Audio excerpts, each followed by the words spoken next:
Ne on va les dire les jarahwa. Oh! Plus de 50 policiers pour venir arrêter son propre fils. J'espère que vous allez bien, c'est encore moi Renato le Prince et bienvenue encore sur ma chaîne YouTube. Aujourd'hui nous allons parler de l'arrestation de Amron Welati Chanté a été arrêté hier nuit vers 21h devant sa mère et ses filles. Du coup ces derniers ont fait leur sortie pour expliquer exactement ce qui s'est passé hier nuit devant Zagababou et plein d'autres personnes. C'est parti, regardons la vidéo. Et ça ouais Amron de son pseudonyme. Je suis à Agoué. Bonjour la famille. Mon nom est Tchalam Ali Morel, la fille d'Amron. Je suis ici actuellement pour vous demander votre aide, vous le peuple qui suivez mon fils, mon père. Actuellement, il y a un cas grave qui s'est produit hier à 21h15. On a arrêté mon père.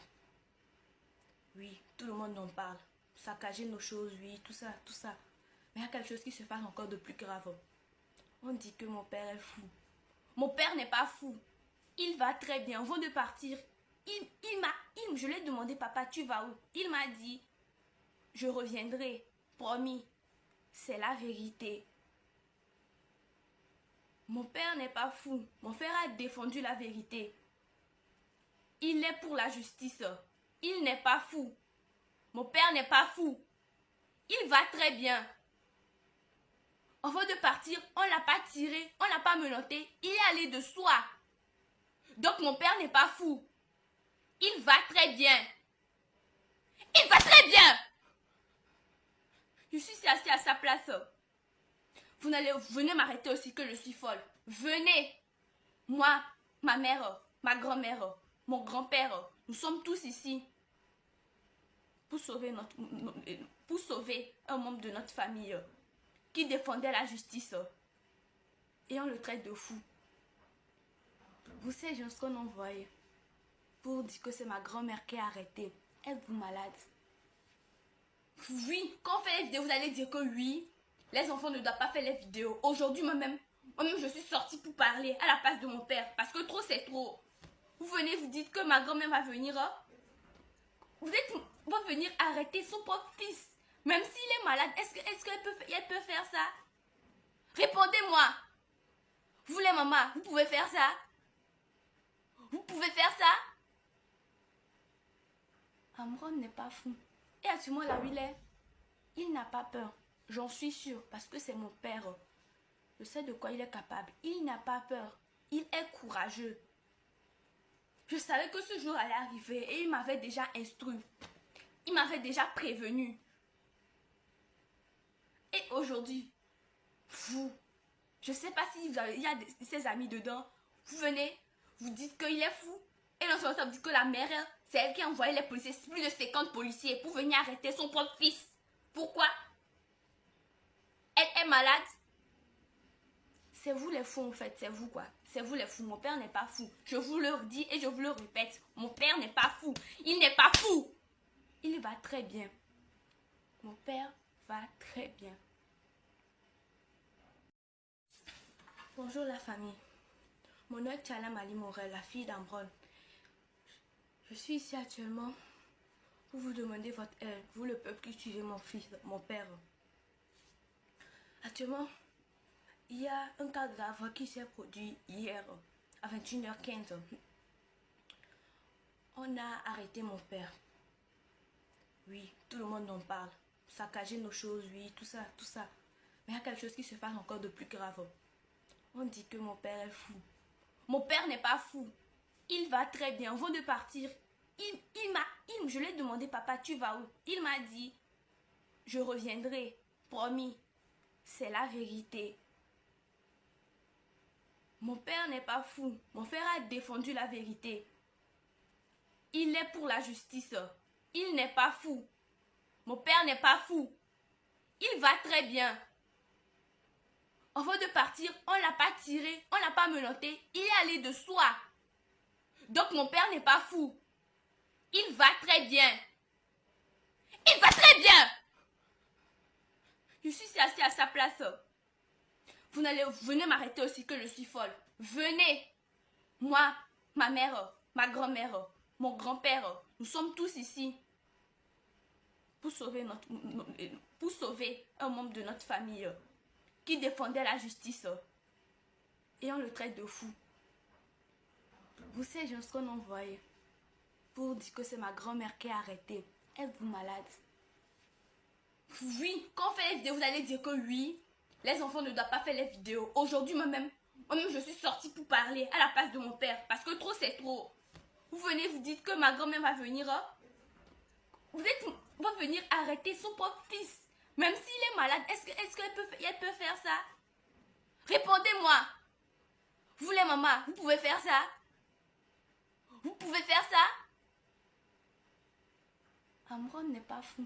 Et actuellement là où il n'a pas peur. J'en suis sûre parce que c'est mon père.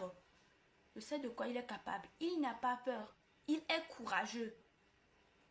Je savais que ce jour allait arriver et il m'avait déjà instruit. Il m'avait déjà prévenu. Et aujourd'hui, vous, je ne sais pas s'il y a ses amis dedans, vous venez, vous dites qu'il est fou. Et non seulement ça, vous dites que la mère, c'est elle qui a envoyé les policiers, plus de 50 policiers pour venir arrêter son propre fils. Pourquoi? Elle est malade. C'est vous les fous en fait, c'est vous quoi. C'est vous les fous, mon père n'est pas fou. Je vous le dis et je vous le répète. Mon père n'est pas fou. Il n'est pas fou. Il va très bien.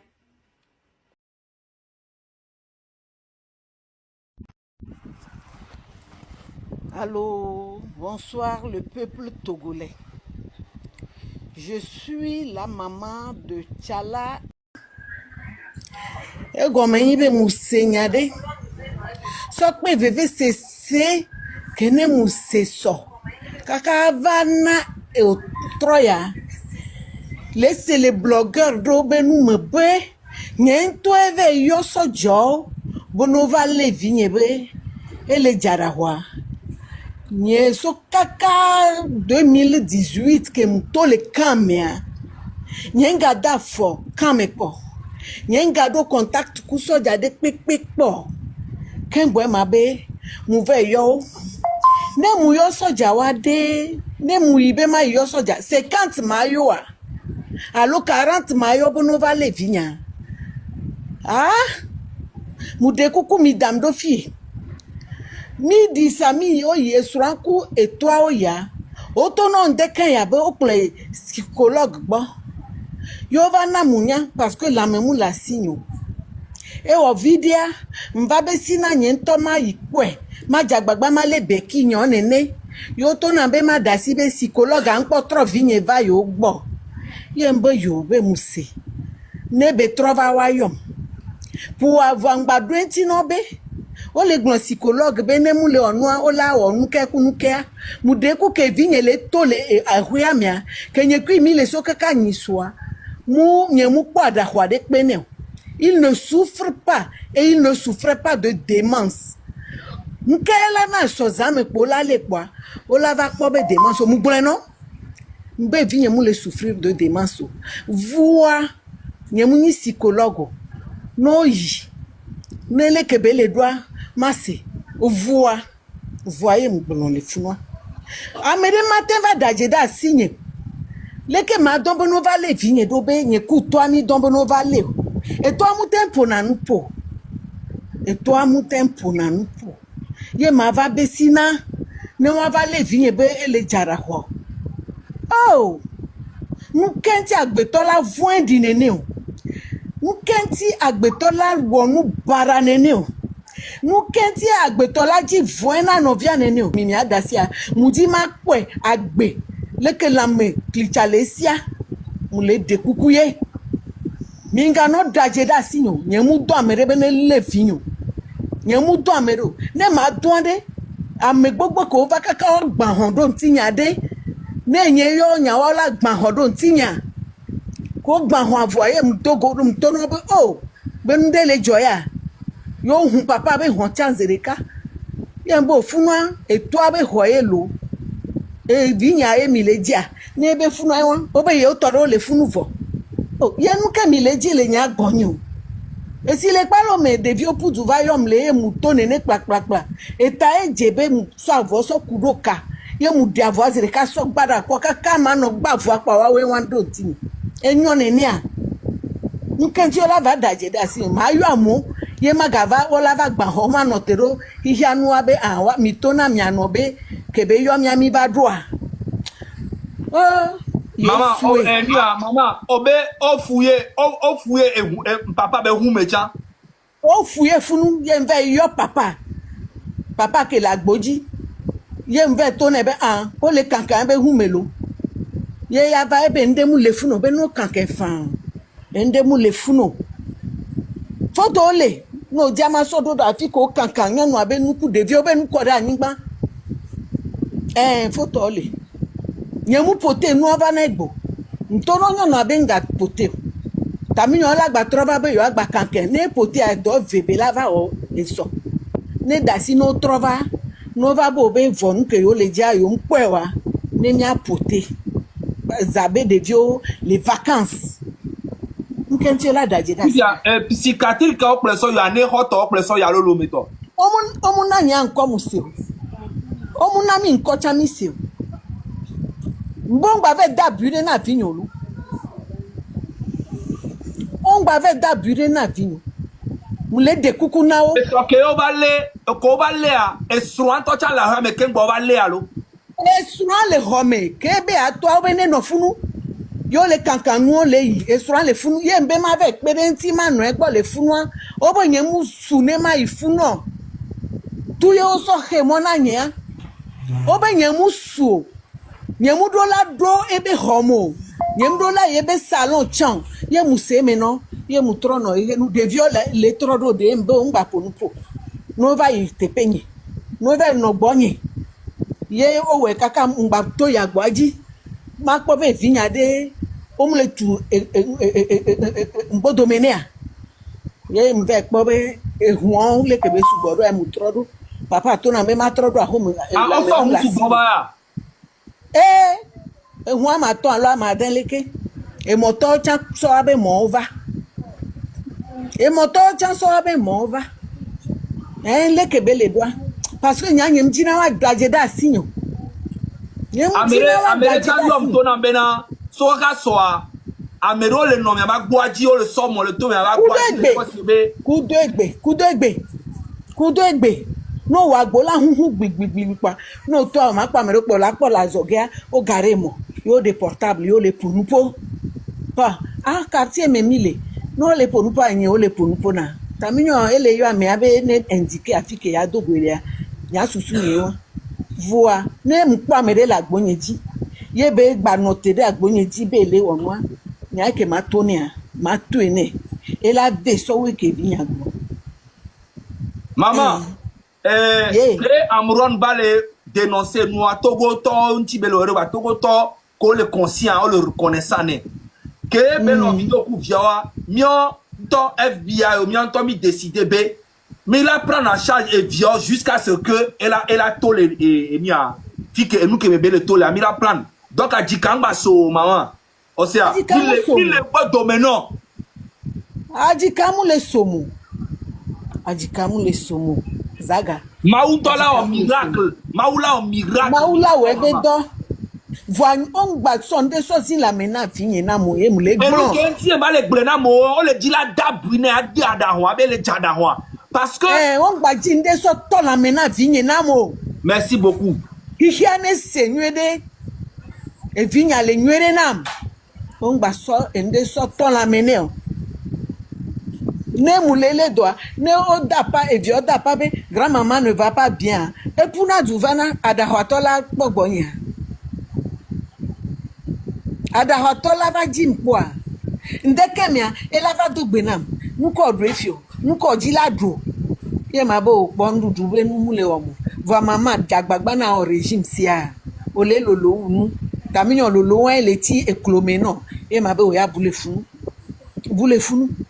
Boule fou bomblona nega siagami picha mkenti la babe boule fou nou megbea ma va yo be no va le vie be le jara kwa mukeba da kwa ma abuko le ja donne ne wa pleva na be jara kwa ada kwa ke be le jeo Et son dès que m'entonya de cas que m'foin, m'benyem le jato je noa, que m'pom le noa, et va home. Maman m'ke le wo. Au fond dia. Tova no noa yaba podo. Ho e ho champo nami. Tova no nu vide. Yem le tone besina. E gbebe nkeke ya ke m'foin. Nye m'foin de. Ebe mudundia. Mbe esi zozo pom javanu. Nene mutone enwa. Esi zozo pom javanu. Ebe nou kem ja sonyo, ne a don de vio ave plevanam. Mbe kono, kwazi. Yebe konou kakabe, yele glombe ma di kwa, mbale di asima. Et son recabe dans le blanc. E sonde keme. E sonde keme. E sonde keme. Vers 8 heures. Yebe va don, yo ve plaisir va. O plakpono oral ye plakpono banam. Plaisir. E biji do ebe no don via de bebina do amenti nkenti edo ho ho bebe ti o enya ba dole wa mi ye so de ka cho oh e de fulo Akpe kaka maman, akpe kaka. Akpe na Wa mi acha. kaka na fifi ami nko nya fi kebele kaka na fifi yo. Ni a oyi oyi gendarmerie ye telefonwa obe ne yo pour les so psychologue et psychologue agboa o la yo et toi ya fon le yo obe ne note bo tro me kengwe ne o pour le trova ya po wa be directeur de la gendarmerie ne e be a ho e sranku e toi yembe cho nkenti ke mi ya mi mu ye gbozere ka obe mu le o be l'état-major be amuro na nto okpule jovo so kan de ka me futufutu yembe ko gbona na milenia ma one honi ni ma uta Merci beaucoup maman. Merci beaucoup. Merci. Comme ngi ma hotano sugon information tu ku ya suwo. Le ko me ti na mia anticiper. Ne wanto parce que le dit là na fait quoi mon peu mia o to e va le de dia le tuke. nyemule amerolo Voilà. nyemuto Le amerolo ça video ne be so ja ne séquence. ma dombe no luade ame 50 ma kpolo ba be no ba le vinya Merci beaucoup. ne ma dombe no va lebe ele jarahwa ame ne msu a maîtriser vinya oh cho bonye mba cha ha ku soja edidilo depuis 2018 que mto le pa me pa e pa no pam le monjo dogbe na ma mu hona gbe no yemi ko na nwere me ka mu ve po fifi be ne ba clovinya jo be le jarahwa wan to le ko wedwa wan to gbe merengba son konye so dare ne babe nye ne tukwa ba pombe ame baramu nyolo nye mu yo amere pe o nye ve yo amere be ne ba clovinyo e won da do nye to kene ohun ho do ntinya